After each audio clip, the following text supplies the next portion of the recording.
तो silence power को बढ़ाना मना खाली चुप बैठना उसको नहीं कहा जाता है।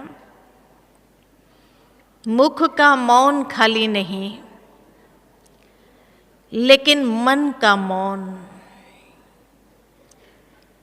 क्योंकि जितना हमारे व्यर्थ संकल्प, व्यर्थ चिंतन, नकारात्मक चिंतन चलता है, उतनी हमारी रूहानी शक्ति व्यर्थ जाती है।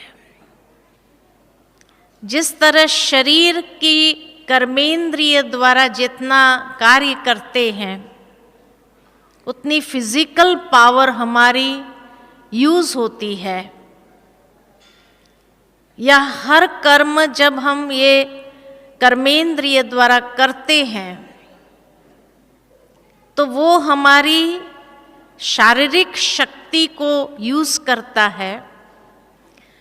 इसी तरह कोई भी संकल्प विकल्प चलाते हैं तो उसमें आत्मा की रूहानी शक्ति को हो,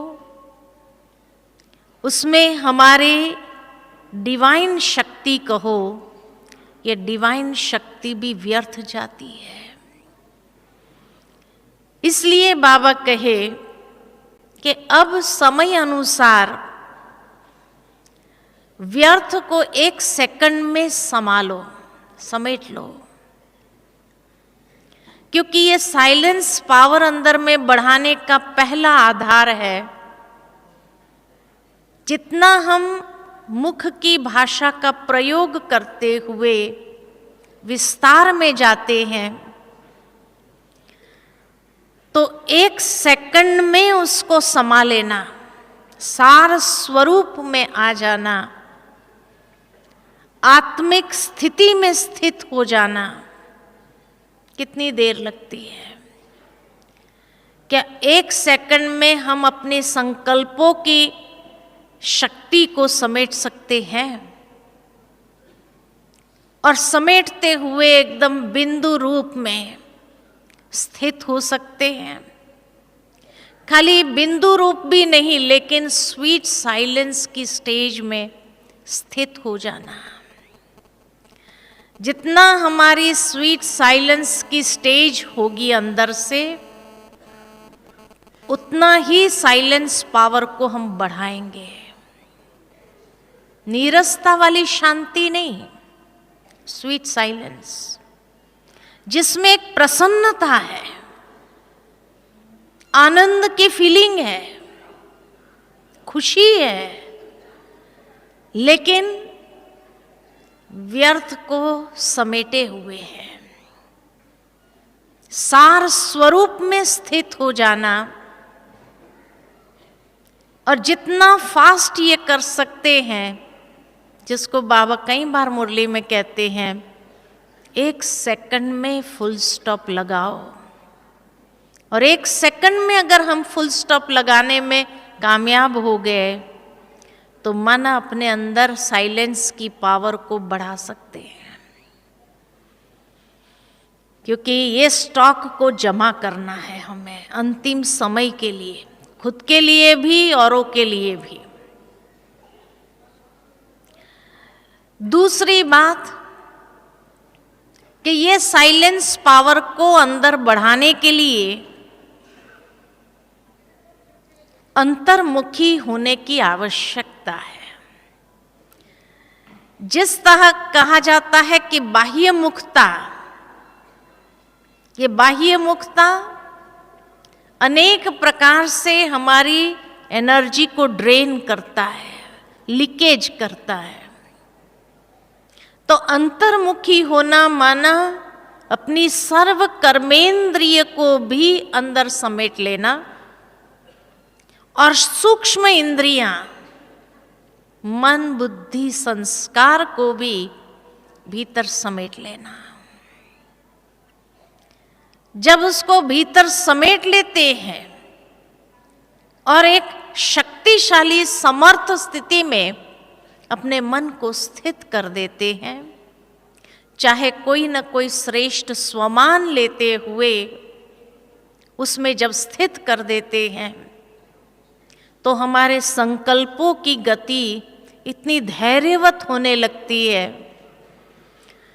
और जितनी हमारे संकल्पों की गति धैर्यवत होगी उतनी साइलेंस पावर को हम जमा कर सकते हैं। दुनिया के अंदर बड़े से बड़े रिसर्च, जब साइंटिस्ट लोग अंडरग्राउंड चले जाते हैं, बाह्य दुनिया से अपने आप को कट ऑफ कर देते हैं, लेकिन निष्क्रिय नहीं होते हैं। बहुत ही मन की एकाग्रता के साथ कोई ना कोई रिसर्च पर, कोई ना कोई अध्ययन को लेकर के उसमें आगे बढ़ते हैं। ठीक इसी तरह अंतर्मुखता माना समेटने वाली स्थिति भी हो, लेकिन साथ ही साथ समर्थी भी इतनी ही पावरफुल रूप में हो।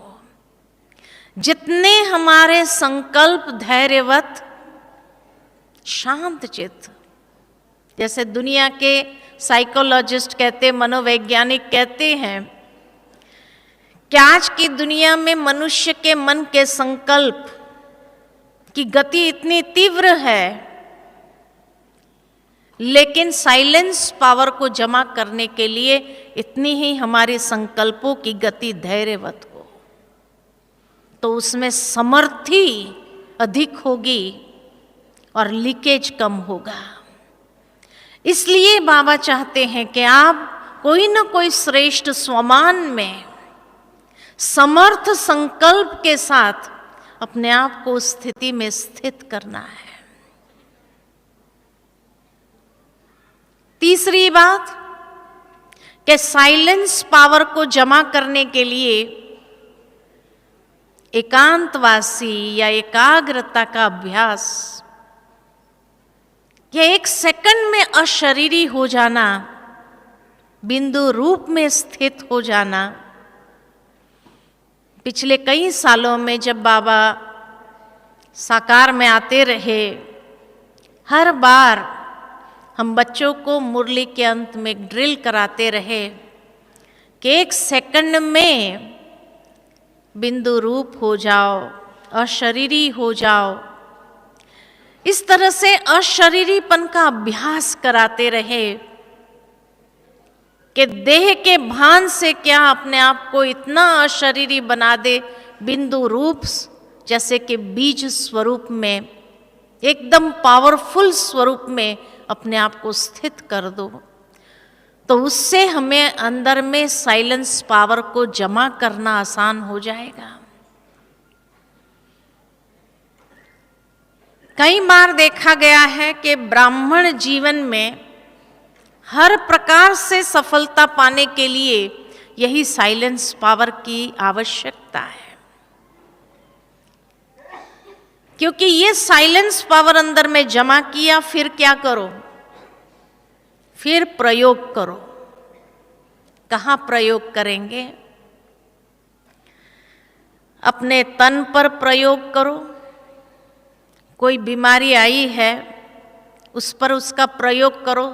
इतना शांत चित्त यानी डिटैच हो जाए हम बॉडी से कि वो दर्द हमें दर्द की महसूसता न करा सके, इतना डिटैचमेंट की स्थिति हो। जैसे मम्मा के लिए सुनते हैं कि मम्मा को अंतिम दिनों में कैंसर जैसी बीमारी, दर्द भी था, लेकिन बाबा ने जैसे ही कहा मम्मा को कि मम्मा अंगूर बांटने हैं सब बच्चों को, और इतना खुशी से मम्मा डिटैच होकर के एक एक को अंगूर बांटते रहे, और वो अंतिम सेवा थी। और उसके बाद मम्मा ने शरीर छोड़ा था। कहने का भावार्थ के चेहरे पर एक रेखा तक नहीं कि शरीर कोई कर्म भोगना का अनुभव करा रहा है। इतना डिटैचमेंट, इतना डिटैचमेंट। तो तन के ऊपर उसका प्रयोग करना, उस साइलेंस की शक्ति का, जिससे क्या होगा, कर्म भोग चुक्तू भी हो रहा है लेकिन व्यर्थ संकल्प भी न चले। बाबा ने कहा, कई मुरलियों में ये बात कही हुई है कि कई बच्चे सोचते हैं कि क्या संगम की ये अमूल्य घड़ियां हमारी कर्म भोग चुक्तू करने में ही चली जाएगी, और उस व्यर्थ संकल्प के साथ उस भोगना को चुक्तू करते हैं। तो एक तरफ चुक्तू भी हो रहा, दूसरी तरफ बनता भी जा रहा है, इसीलिए उससे मुक्त नहीं हो पाते हैं, क्योंकि वो एनर्जी गई उसी बीमारी को, तो वो बीमारी वृद्धि को प्राप्त करती है या और ज्यादा भोगना का अनुभव कराने के लिए निमित्त बन जाती है। लेकिन उस समय डिटैच होकर के, साक्षी होकर के शरीर को देखे, जैसे वो चुक्तू कर रहा है लेकिन मैं बाबा के पास में हूं, तो शरीर हमें वो भोगना का अनुभव नहीं करा सकता है। इतना न्यारा और प्यारा हो जाना, बाबा के प्यार में खो जाना, लवलीन हो जाना, लेकिन साथ में न्यारा भी हो जाना। साथ ही साथ जब साइलेंस पावर को इमर्ज रूप में ले आते हैं तो अपने चारों ओर जैसे ऐसा महसूस होता है जैसे एक शांति का कुंड बन गए हैं।